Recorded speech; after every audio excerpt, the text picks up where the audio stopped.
ہم غیر کو پکار رہے ہیں، ہماری پکار اللہ کی نہیں ہے، لیکن اللہ تعالیٰ نے یہ فرمایا ہے ہمیں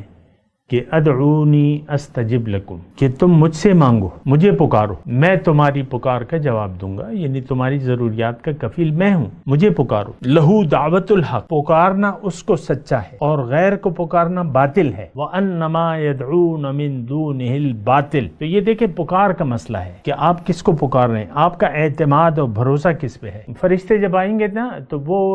ذرا پوچھیں گے، شرمندہ کریں گے جو جانے والا ہے دنیا سے کہ کہاں گئی بھئی وہ ہستیاں، اینما تدعون من دون اللہ۔ موت کے وقت فرشتے آتے ہیں اور وہ سوال و جواب کرتے ہیں موت کے وقت، تو وہ جب وفات دیتے ہیں وہ کہتے ہیں کہ کہاں گئے بھئی، اب تو تمہاری بولتی بند ہے، اب بتاؤ وہ کہاں ہے جو تم پکارتے تھے اللہ کے سوا، جن ہستیوں کو، اور ہماری تو کافی ہستیاں ہیں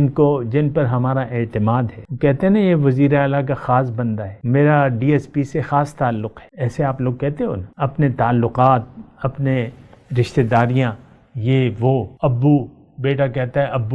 ابو کریں گے، ابو کریں گے، عام طور پہ تو یہی ہوتا ہے نا، بعض بیٹے بس ابو کی طرف دیکھتے رہتے ہیں، ابو پر اعتماد ہے، ابو پہ بھروسہ ہے۔ تو بہرحال دیکھیں پکارنا اصل میں بندگی کا کرنا ہے، پکارنا جو ہے قرآن کے مطابق تو وہ تو ایک آیت میں آپ کو بار بار پڑھ کے سنا رہا ہوں، لہو دعوت الحق، پکارنا اس کو ہے، سچا پکارنا اس کو ہے، ایک ذات ہے جس پر آپ اعتماد کر سکتے ہو، جس پر آپ بھروسہ کر سکتے ہو، جو آپ کی مدد کر سکتا ہے، جو آپ کی مشکل ہٹا سکتا ہے، جو آپ کو دے سکتا ہے، جو آپ سے چھین سکتا ہے۔ اینما کنتم تدعون من دون اللہ، یہ ہم سے سوال ہوگا، فرشتے کریں گے